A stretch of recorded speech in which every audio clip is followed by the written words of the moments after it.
Arrest ಆಗ್ತಾರ BSY? ಸಿಕ್ಕರೆ arrest ಆಗ್ತಾರೆ. CID ತನ್ನ ಇಂಟೆನ್ಷನ್ ಅನ್ನ ನ್ಯಾಯಾಲಯದ ಮುಂದೆ ಸ್ಪಷ್ಟವಾಗಿ ಹೇಳಿ ವಾರಂಟ್ ಪಡೆದುಕೊಂಡಿದೆ. ನಾವು ಹುಡುಕ್ತಾ ಇದ್ದೀವಿ, ಅವರು ಸಿಕ್ತಿಲ್ಲ, ಅವರನ್ನ ವಶಕ್ಕೆ ಪಡೆದು ವಿಚಾರಣೆ ನಡೆಸುವ ಅವಶ್ಯಕತೆ ಇದೆ, ವಾರಂಟ್ ಕೊಡಿ ಅಂತ ಹೇಳಿ ವಾರಂಟ್ ತಗೊಂಡಿದೆ CID.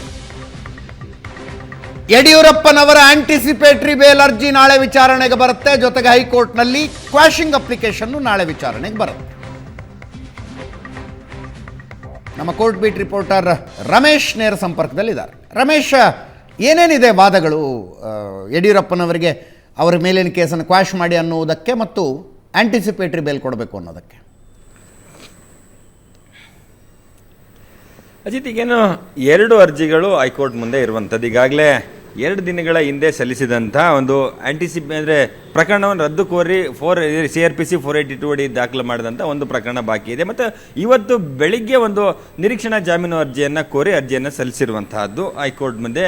ಅದು ಏನು ಒಬ್ಬರು ಶಾಸಕರಾಗಿದ್ದಂಥವ್ರು ಅಂದರೆ MLA MP ಸ್ಪೆಷಲ್ ಬೆಂಚ್ ಮುಂದೆ ಬರಬೇಕು. ಸಾಮಾನ್ಯವಾಗಿ ಶುಕ್ರವಾರ ಮಾತ್ರ ಆ ಒಂದು ಬೆಂಚ್ ಕೆಲಸ ಮಾಡುವಂಥದ್ದು. ಆ ನಿಟ್ಟಿನಲ್ಲಿ ನಾಳೆ ವಿಚಾರಣೆಗೆ ಬರುವಂಥ ಸಾಧ್ಯತೆಗಳಿರುವಂಥದ್ದು. ಅದರ ಜೊತೆಗೆ ಒಂದು ಆ್ಯಡ್ ಆನ್ ಮಾಡುವಂಥದ್ದಾದರೆ ಇವತ್ತೇನು NBWವನ್ನು ಫಾಸ್ಟ್ ಟ್ರ್ಯಾಕ್ ಕೋರ್ಟ್ ಕೊಟ್ಟಿದೆ, ಪೋಕ್ಸೋ ಫಾಸ್ಟ್ ಟ್ರ್ಯಾಕ್ ಕೋರ್ಟು, ಆ ಒಂದು ಆದೇಶವನ್ನು ಕೂಡ ನಾಳೆ ನಡೆಯುವಂಥ ಅರ್ಜಿ ಅಂದರೆ ವಿಚಾರಣೆ ಸಂದರ್ಭದಲ್ಲಿ ಅದನ್ನು ಪ್ರಶ್ನೆ ಮಾಡ್ಬೋದು.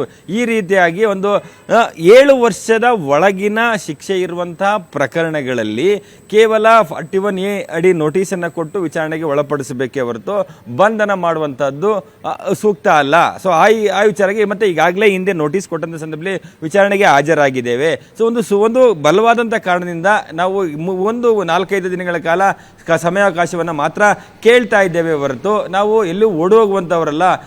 ಈ ನಿಟ್ಟಿನಲ್ಲಿ ಈ ಒಂದು ಪ್ರಕರಣದಲ್ಲಿ ತಾವು ತಪ್ಪು ಮಾಡಿದ್ವಿ ಅನ್ನೋದಕ್ಕೆ ಯಾವುದು ಸಾಕ್ಷಿಗಳು ಇಲ್ಲ. ಹಾಗಾಗಿ ಈ ಒಂದು ಲಾ ಬೈಂಡಿಂಗ್ ವ್ಯಕ್ತಿ ಇರೋದ್ರಿಂದ ಈ ಒಂದು ಪ್ರಕರಣದಲ್ಲಿ ತಾವು ತನಿಖೆಗೆ ಸಂಪೂರ್ಣವಾಗಿ ಸಹಕರಿಸ್ತೇವೆ. ಆ ಒಂದು ಹಿನ್ನೆಲೆಯಲ್ಲಿ ಈ ಒಂದು ಪ್ರಕರಣದಲ್ಲಿ ಅಂದರೆ ಅವರಿಗೆ 87 ವರ್ಷ ವಯಸ್ಸಾಗಿರುವಂತಹದ್ದು. ಸೊ ಹಾಗಾಗಿ ಇಂಥ ವಯಸ್ಸಿನಲ್ಲಿ ಈ ಒಂದು ಘಟನೆ ಅಂದರೆ ಈ ರೀತಿಯಾದ ಕೃತ್ಯವನ್ನು ಮಾಡಲಿಕ್ಕೆ ಅಸಾಧ್ಯವಾದ ಅದು ಊಹೆಗೆ ಮೀರಿದಂಥ ಇದು ಕೇವಲ ಕಟ್ಟುಕತೆ ಆಗಿರುವಂತಹ ಆರೋಪಗಳಿರುವಂತಹದ್ದು. ಮತ್ತೆ ದೂರುದಾರರಾಗಲಿ ಮತ್ತೆ ಸಂತ್ರಸ್ತೆ ವಿಚಾರದಲ್ಲಿ ಅಂದರೆ ಇದೊಂದು ಕಯಾಲಿಯ ರೀತಿಯಲ್ಲಿ ಇದು ಕಂಪ್ಲೇಂಟ್ ಅನ್ನ ಬರ್ತಾ ಇರುವಂತದ್ದು ಅಂತ ಅವರೊಂದಷ್ಟು ಹಿಸ್ಟ್ರಿಯನ್ನು ಕೊಡುವಂತ ಸಾಧ್ಯತೆಗಳಿದೆ. ಈ ರೀತಿ ಇಷ್ಟೊಂದು ಕಂಪ್ಲೇಂಟ್ಗಳನ್ನ ಕೊಟ್ಟಂತವರು ಇದು ಕೂಡ ಎಲ್ಲ ಒಂದ್ ಕಡೆ ಬೇರೆ ಬೇರೆ ರೀತಿಯ ಲಾಭಕ್ಕೋಸ್ಕರ ಕೊಟ್ಟಂತ ಕಂಪ್ಲೇಂಟ್ ಇದೆ, ಸಾಕ್ಷಿಗಳಿಲ್ಲ.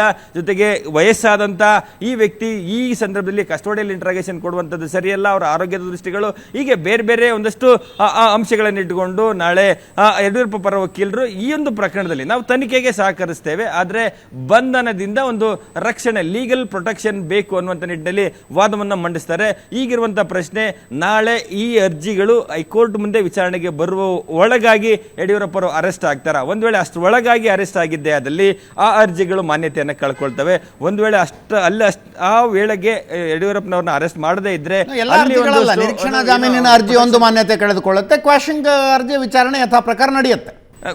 ಪ್ರಕಾರ ನಡೀತದೆ. ಅಂದ್ರೆ ಕ್ವಾಶಿಂಗ್ ಅರ್ಜಿಯಲ್ಲಿಯೂ ಕೂಡ ಅವರು ಈ ಒಂದು ಬಂಧನದಿಂದ ನಮಗೆ ಏನೋ ಒಂದು ರಕ್ಷಣೆ ಕೊಡಿ, ಕೋರ್ಸಿವ್ ಆಕ್ಷನ್ ಆಗಬಾರ್ದು, ಅಂದ್ರೆ ಬಲವಂತದ ಕ್ರಮ ಆಗಬಾರ್ದು ಅಂತೇಳಿ ಆ ಅರ್ಜಿಯಲ್ಲೂ ಕೇಳಲಿಕ್ಕೆ ಅವಕಾಶಗಳಿತ್ತು. ಅಂದ್ರೆ ಆ ಅರ್ಜಿಯಲ್ಲೂ ಕೂಡ ಒಂದ್ಸರಿ ಅರೆಸ್ಟ್ ಆಗಿರೋದ್ರಿಂದ ಅರೆಸ್ಟಿನ ವಿಚಾರದಲ್ಲಿ ಯಾವುದೇ ರೀತಿಯಾದಂತ ಅರೆಸ್ಟ್ ಆಗಿದ್ದೆ ಅದರಲ್ಲಿ ಈಗ ಅರೆಸ್ಟ್ ಆಗಿದ್ದಾರೆ, ಈಗ ಬಿಡಕ್ಕೆ ಆದೇಶ ಮಾಡಿ ಆ ರೀತಿ ಮಾಡ್ಲಿಕ್ಕೆ ಆಗಲ್ಲ. ಒಂದ್ಸರಿ ಅರೆಸ್ಟ್ ಆದ್ರೆ ಮುಗೀತು. ಆಮೇಲೆ ಅದರಲ್ಲಿ 482 ಏನು ಪಿಟಿಷನ್ ಇದ್ರು ಕೂಡ ಅದು ಮುಂದೆ ವಿಚಾರಣೆ ನಡೀತಾ ಹೋಗುತ್ತೆ. ಆದ್ರೆ ನಾಳೆಯ ಮಟ್ಟಿಗೆ 2 ಅರ್ಜಿಯಲ್ಲಿಯೂ ಕೂಡ ಯಡಿಯೂರಪ್ಪನವರಿಗೆ ಯಾವುದೇ ರೀತಿಯಾದಂಥ ಒಂದು ಲೀಗಲ್ ಪ್ರೊಟೆಕ್ಷನ್ ಸಿಗುವಂಥ ಸಾಧ್ಯತೆಗಳು ಕಡಿಮೆ ಆಗುತ್ತೆ. ಸೊ ಹಾಗಾಗಿ ಅದೇ ಕಾರಣಕ್ಕಾಗಿ CID ಅಧಿಕಾರಿಗಳು ಹೇಳ್ತಾ ಇರುವಂತಹದ್ದು, ನಾವು ಆದಷ್ಟು ಬೇಗ ಯಡಿಯೂರಪ್ಪನವರು ಎಲ್ಲಿದ್ದಾರೆ ಅನ್ನೋಂಥ ನಿಟ್ಟಿನಲ್ಲಿ ಪತ್ತೆ ಹಚ್ಚುವಂಥ ಕೆಲಸವನ್ನು ಮಾಡ್ತೀವಿ, ನಮ್ಮ ಶಕ್ತಿ ಮೀರಿ ಪ್ರಯತ್ನವನ್ನ ಹಾಕಲಾಗುತ್ತೆ ಅನ್ನುವಂಥ ನಿಟ್ಟಿನಲ್ಲಿ CID ಮೂಲಗಳು ಹೇಳ್ತಾ ಇರುವಂತದ್ದು. ಸೊ ಈಗಿರುವಂಥ ಚಾಲೆಂಜ್ CID ಅಧಿಕಾರಿಗಳಿಗೆ ಅವ್ರನ್ನ ಹುಡುಕುವಂತಹದ್ದು.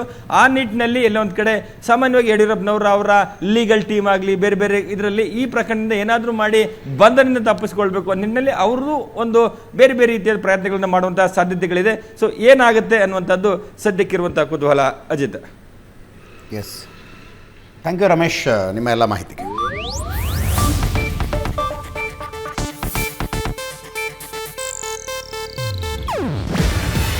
ಇದು ಏಷ್ಯಾನೆಟ್ ಏಷ್ಯಾನೆಟ್ ನ್ಯೂಸ್ ನೆಟ್ವರ್ಕ್ ಪ್ರಸ್ತುತಿ. ನೀವು ನೋಡ್ತಿದ್ದೀರಾ ಏಷ್ಯಾನೆಟ್ ಸುವರ್ಣ ನ್ಯೂಸ್.